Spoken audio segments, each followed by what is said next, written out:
Baik, jika tidak ada pertanyaan, bisa Mbak Rika ceritakan bagaimana sih kronologis ceritanya? Jadi waktu itu setengah tahun akhir tahun 2020 saya tuh habis putus sama pacar saya. Nah, saya tuh putus karena dia selingkuh sampai 4 cewek, saya diselingkuhin. Jadi saya tuh pacar pertama. Terus abis itu ada lagi dia pacaran sama temen sekolahnya. Jadi dia tuh seorang guru loh, jadi guru di sekolah Budi Karya, sekolah swasta. Nah, dia sekolah itu SMA. Jadi dia guru otomotif di sekolah SMK, SMK Budi Karya swasta. Nah, di situ dia ketemu sama cewek, terus jadian sama cewek itu. Di situ itu ketahuan yang pertama. Terus itu saya bisa lah maafin dia. Udah itu semakin kesini semakin hari kok dianya malah sering cuek, VC nggak pernah kan, chatan juga jarang. Mikirlah saya kan, Mbak, ini orang kenapa. Jadi saya telusuri, saya tanya ke teman-temannya, yaitu katanya dia udah punya pacar. Udah habis itu dia mulai ngedeketin saya lagi, dia minta maaf dengan saya, terus dia minta maaf pokoknya nggak akan ngulangin hal itu lagi. Terus setelah beberapa minggu, saya tuh dapat laporan dari teman saya kalau dia itu deket sama temennya. Jadi temen saya tuh punya teman, nah temennya itu pacaran sama pacar saya itu, deket sih belum pacaran.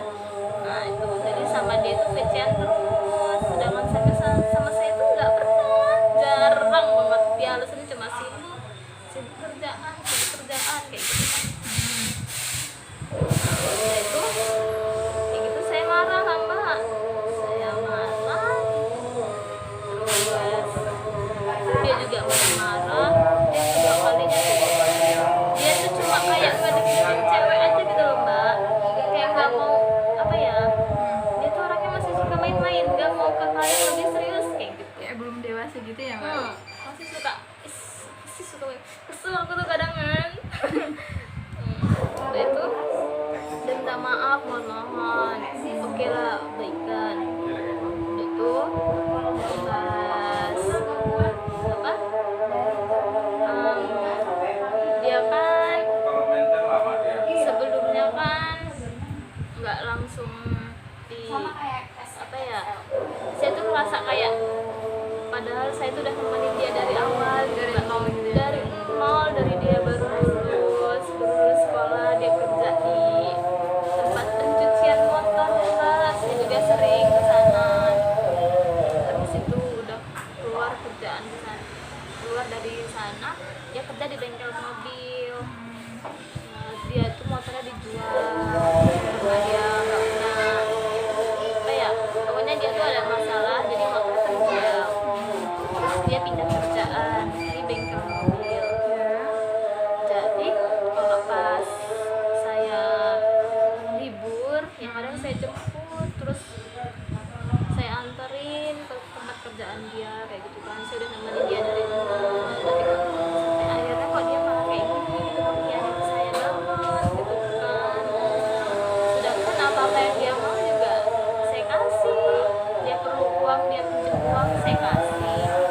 Dia belum makan, saya anterin makan. Kurang apa lagi coba saya mau kayak gitu. Saya masih dikhianati aja, sakit sebenarnya. Kalau untuk awal dari kan putus tuh gimana sih, kayak respon orang tua, keluarga, teman gitu? Saya tuh waktu itu curhat kan ke ibu. Terus kata ibu,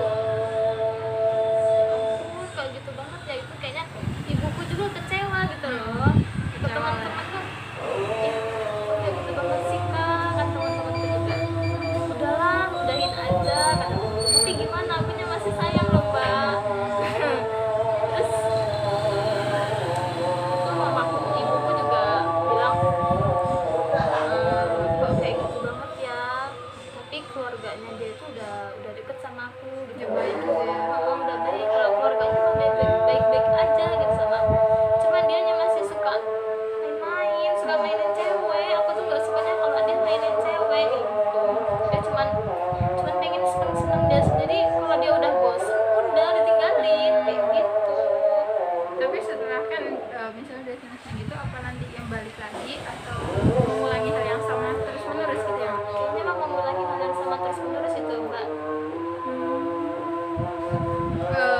keadaan baiknya kan masih terburuk itu bertahan sampai berapa waktu sih untuk melupakan si anu itu? Lumayan lama juga mbak, soalnya ngerasa kecewanya tuh kecewa banget. Adalah sekarang ada setengah tahunan lah saya ngerasa ih, jadi kalau ketemu sama, walaupun saya udah gak ada hubungan sama dia gitu, ketemu sama yang lain gitu, yang laki-laki mau ngedeketin saya gitu, kayaknya kayak udah males gitu loh. Jadi kayak ada trauma tersendiri iya, ya. trauma banget rasanya, takut keulang lagi dengan hal yang seperti itu. Baik. Untuk selanjutnya tuh ganggu nggak sih ke dalam kehidupan sehari-hari gitu? Kayak sedih yang berlarut atau terpuruk banget? Sedih banget kalau misalnya saya marah-marah tuh ke dia, ini malah marahin balik, dia marahin balik terus ya apa ya, kadang merasa ya Allah saya udah sesayang ini tapi dia kayak gitu loh, jadi kan ngerasa ya Allah sakit hati banget gitu kan, sampai apa ya, kalau malam tuh suka tiba-tiba sebelum tidur tuh suka nangis, Kayak menyesali diri sendiri atau kayak Nyesel kurangnya apa sih dari diri saya gitu nggak sih? iya banget. Kenapa sih aku tuh padahal kayaknya udah sebaik mungkin gitu kan, buat cari buat jadi yang dia mau gitu, tapi kenapa dianya kayak gitu Kayak kan. nggak menerima apa adanya kan? Hmm. Apa dalam hubungan itu nggak sehat atau gimana sampai dia melakukan perselingkuhan seperti itu? Sebenarnya mah ya baik-baik aja loh mbak, nggak ada masalah apa-apa waktu itu. Nggak ada masalah yang serius aku sampai berpikir mereka untuk selingkuh gitu? Nggak ada? Enggak, emang dasarnya dia playboy deh mbak kayaknya. Kenalin udah lama belum sama si laki-laki itu? Belum lama, pokoknya tuh ya kenal dia itu dulu waktu sekolah, itu cuma sekilas aja gitu, cuma tahu namanya. Terus pas saya kerja di counter ini, ketemu lagi lah sama dia, ketemu lagi, terus itu tahun 2019, akhir 2019 ketemu dia, habis itu jadian.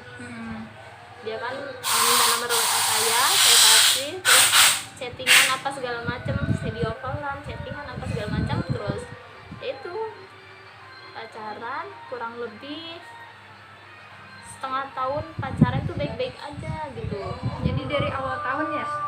ya pokoknya dari awal tahun sampai pertengahan tahun tuh, dari akhir tahun bulan 2019, bulan November 2019 itu saya jadian sama dia. Habis itu berjalan setengah tahun masih baik-baik aja mbak, masih suka chattingan, video callan, masih suka main ke rumah gitu kan. Terus setelah itu kok semakin lama dia kayak berubah gitu, semenjak dia udah jadi guru, jadi kayak sih sombong gitu loh. Semenjak dia jadi guru kok dia seenaknya aja kayak gitu, dia mulai selingkuh. Jadi awal permasalahan itu sejak dia jadi guru di salah satu sekolah. Iya. Awal mula terus dia jadi lebih aware sama cewek. Iya, soalnya kan di sana juga anak muridnya banyak cewek-ceweknya juga. Di guru SMA Iya, kayak SMK. jadi kayak sepantaran gitu. Iya.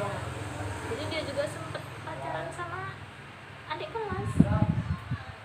Setelah sama Rika atau sebelum apa masih dalam pacaran gitu? Jadi masih dalam pacaran.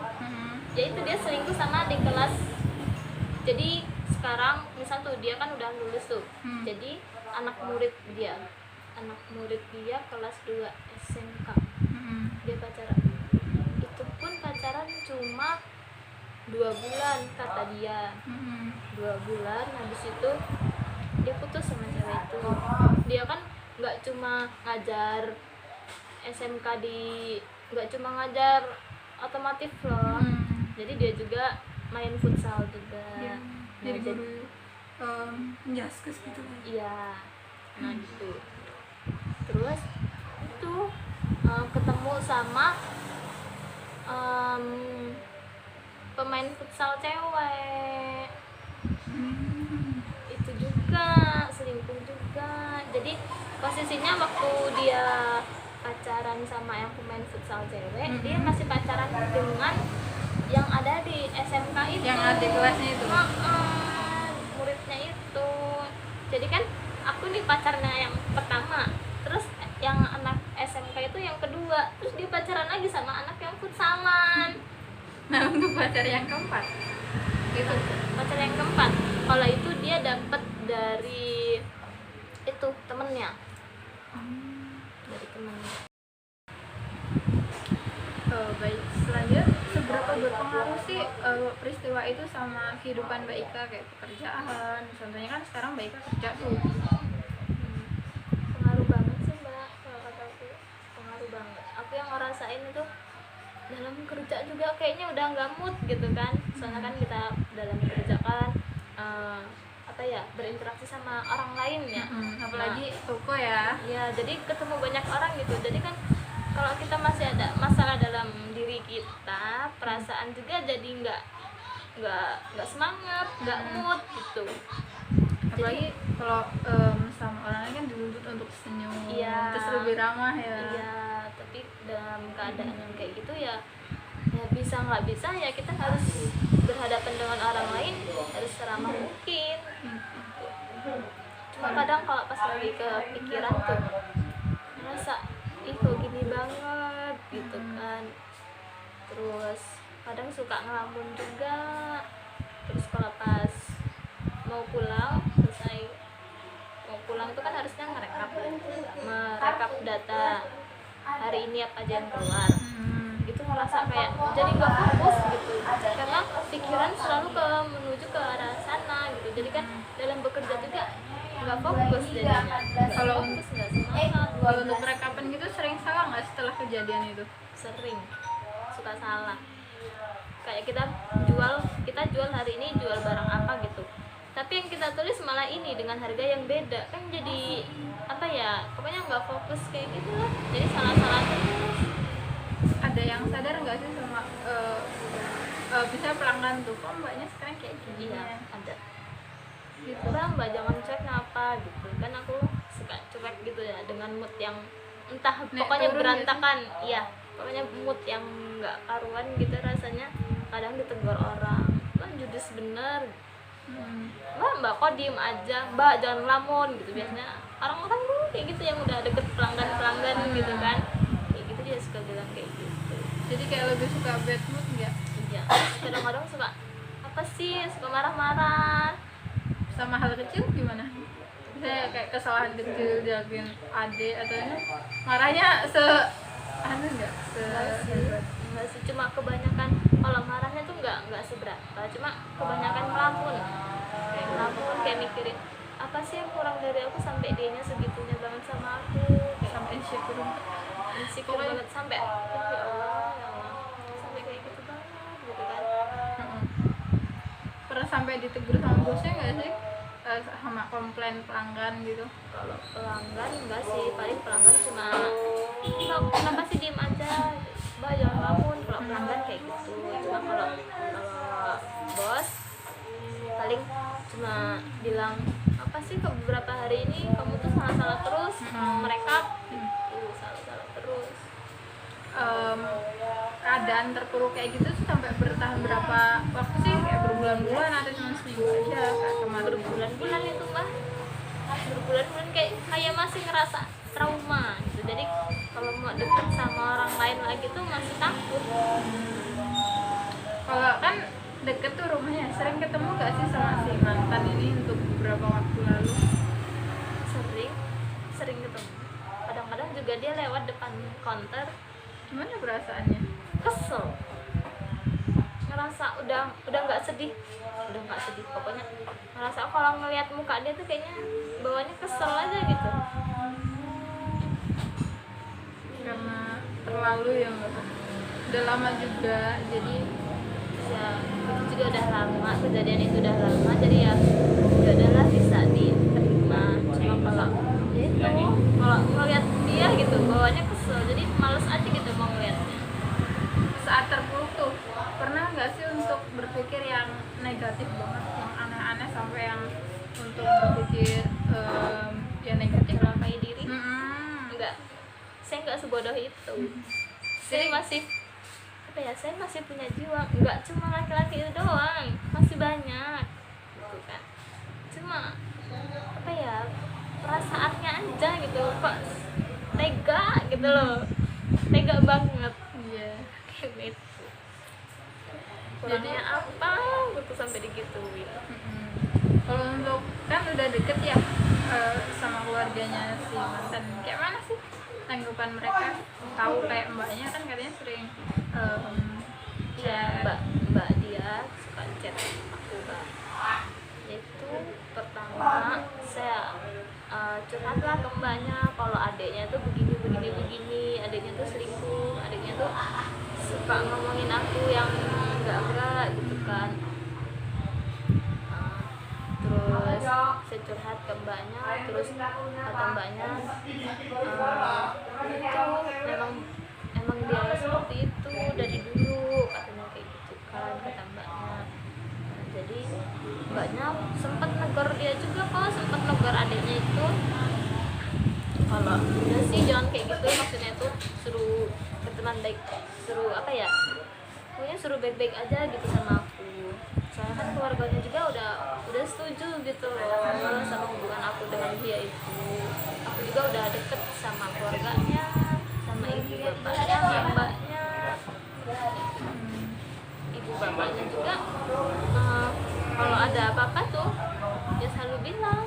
Aku juga sering kesana walaupun dia nggak ada di rumah, ya aku kesana, nyempetin kesana untuk ketemu sama keluarganya. Kayak untuk mendekatkan diri ke mereka kayak ke orang tuanya apa enggak marah sama dia setelah mereka digituin? Marah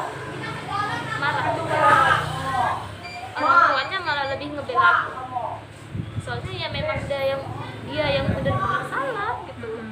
Dia yang salah, dia yang selingkuh, kayak enggak, padahal dia itu anak laki satu-satunya loh mbak. Jadi harusnya dia tahu dong, seandainya kalau itu terjadi sama keluarganya, mungkin ibunya atau mbaknya diselingkuhin, harusnya kan dia mikir, nggak mau lah. Kalau itu terjadi sama keluarganya, gimana sikap dia, tanggapan dia? Gimana kalau terjadi sama anaknya? Nah. Misalnya kan diumpamakan gitu ya. Ya, Kalau dalam pola makan terganggu banget nggak sih sampai menurunkan berat badannya drastis gitu? iya. Rasanya tuh kayak dia namanya juga udah nggak mood ya mbak, jadi mau apa-apa tuh males, kayak makan males. Apalagi dia pernah bilang kalau aku tuh katanya gendutan, aku tuh jelek, jerawatan. Mbak sakit hati banget ini asli. Itu dari awal atau baru-baru ini? Baru-baru ini semenjak dia, ya mungkin dia mulai mau ngejauhin aku ya, jadi makanya dia ngejelek-jelekin aku biar aku tuh tahu diri aku tuh gini gitu kan. Jadi kayak ngerasa nggak pantas gitu buat dia. Jadi dia seolah-olah ngejelek-jelekin aku, yang bilang katanya aku gendut. Jadi semakin apa ya? Jadi semangat aku untuk dia udah ngomongin aku kayak gitu, pokoknya aku harus bener-bener kurus, aku harus cantik biar dia tahu gimana gitu, biar dia tahu rasa. Terus jatuhnya gimana tuh? Mereka menjaga pola makan banget gitu ya? Atau gimana? Kalau menjaga pola makan enggak juga sih, cuma ya itu makannya jarang-jarang karena udah nggak mood, sama kayak rasa semangat banget untuk Berubah lebih baik ya, biar dia nyesel ya. Jadi dulu kan aku suka dibilang gendut ya, mulai sekarang aku kurangin pola makan gitu kan, nggak makan yang berlebihan. Tadinya kan aku kalau malam makan terus, jadi mungkin gendut, sekarang nggak lagi. Sampai aku karena mungkin stres, nggak mood, jadi pola makan juga nggak teratur, akhirnya berat badanku turun sekitar 5 kiloan. Yang dari 50 kiloan lebih, mungkin 52 kilo jadi 40 berapa ya waktu itu, pokoknya kurang lebih 5 kiloan, berarti 47-an ya? 47, 46 46 itu. Ya, sekitar segitu. itu. Tapi setelah siapa sih yang ngatain kita udahan aja, Mbak Ika atau si dianya? Aku Gimana tanggapan dia? ya dia diem aja, dia pasrah. Karena udah tahu kesalahan dia ya. Ya, ya mungkin karena dia juga udah nggak mau sama aku gendut yang aku jerawatan kayak gini. Ya udah, dia Minta diem maaf aja. nggak sih? Kan sampai sekarang enggak. Itu mutusnya lewat handphone kah atau Handphone. ketemu? Telepon, Diem aja. diem aja. Oh. Saya nangis, saya marah-marah, saya minta putus, dia diem aja. Cuma iya aku salah, iya gitu. Jadi nggak ada kata maaf ya? Kesel sebenarnya Mbak. Itu berpengaruh juga dengan kerjaan, dengan orang tua, tanggapan orang tua dia yang masih ngebela aku gitu kan. Ya orang tuanya marahin dia. Terus aku suka bilang ke orang tuaku, ke ibu, aku suka cerita itu.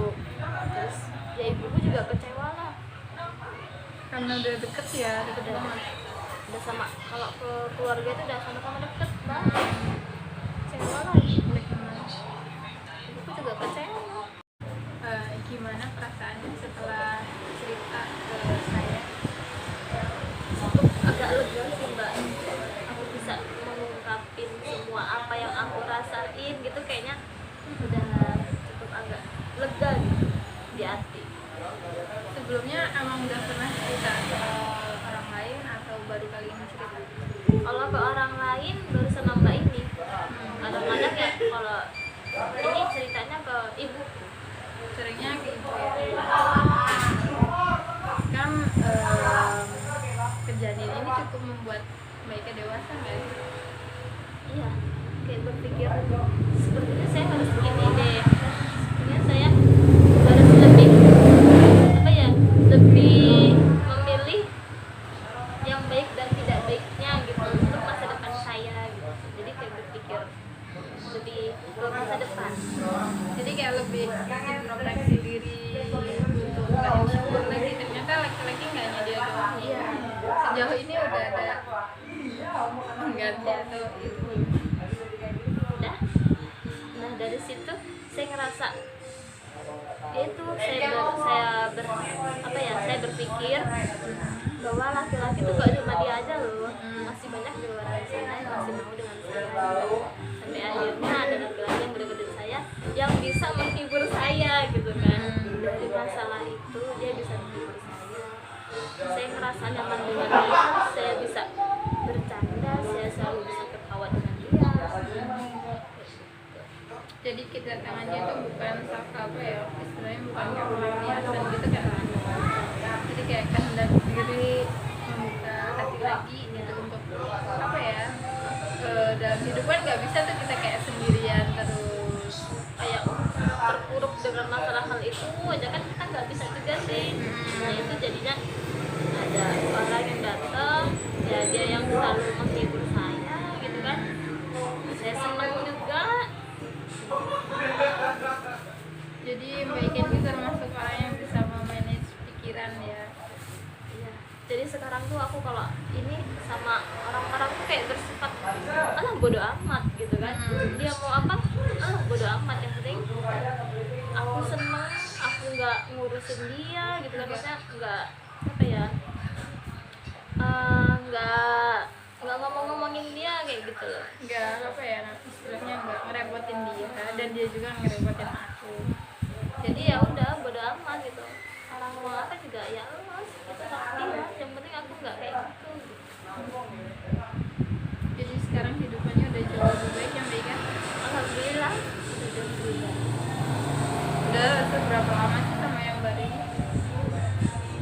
Ini udah berapa lama ya? Kurang lebih 4 bulan lebih. Dan orangnya tetap seperti yang Mbak Ika kenal dulu. Iya, nggak berubah.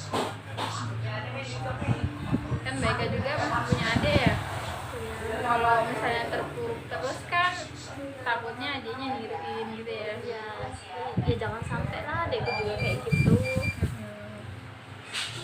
Sering nasihatin adiknya nggak sih untuk yang memilih cara memilih teman yang baik gitu? Aku kalau sama adekku cek-cek aja, Nggak nggak ada. pernah kayak curhat-curhat apa gitu, nggak pernah. Lebih deketnya ke ibu ya. Iya, diketnya kayak gitu. Setelah kejadian itu tuh apa sih pelajaran yang paling berharga yang dapat diambil gitu selain introspeksi diri?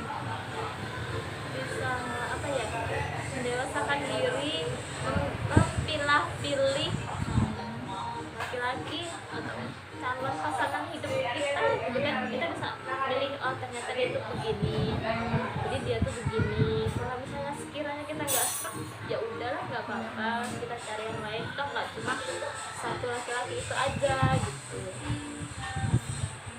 Kan kemarin tuh pernah dihilang kalau untuk yang sekarang Enggak sama sekali.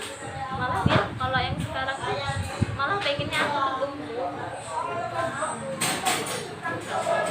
Sampai sempet dia pertama kenal kan, dia ngomong kalau aku tuh gemuk. Jadi dia kasih semangat aku supaya aku tuh gemuk, makan yang banyak, sampai dia beliin vitamin, suruh minum susu. Pokoknya gimana caranya biar aku tuh bisa gemuk, biar aku tuh seneng gitu, nggak mikirin yang kemarin kejadian yang masa lalu itu. Pokoknya dia mau kamu jadi apa yang aku mau sekarang, jadi versi sendiri gitu. pokoknya senengin diri kamu, kamu seneng, aku juga seneng, kata dia kayak gitu. Terus keluarga gimana setelah lihat perubahan Mbak Ika yang sampai dari yang terpuruk nih sampai berjalan sampai yang sekarang gitu? Dari pihak keluarga seneng malahan sama yang sekarang ini. Karena ngikutin dari awal ya, dari nolnya Mbak Ika lagi, dari dropnya Mbak Ika. Iya, soalnya dia apa ya, bisa ubah mood aku dari yang aku suka apa ya, yang akunya pendiam nggak mood. Karena kehadiran dia aku bisa ketawa lagi, bisa seneng lagi. Jadi orang tua juga ngeliat aku ya seneng juga gitu. Banyak energi positif. Iya, energi positif banyak dari dia. Gimana perasaannya? Lebih lega lagi nggak sih? Lega mbak, asli lega. Kalau dirasa kurang lega, bisa kita lanjutkan pertemuan untuk selanjutnya. Kita atur ulang aja, bisa hubungin saya lagi, kalau nggak saya hubungin Mbak Ika. Cukup untuk pertemuan hari ini. Terima kasih banyak Mbak Ika. Sama-sama mbak, saya juga merasa terima kasih banyak. Wassalamualaikum warahmatullahi wabarakatuh. Waalaikumsalam.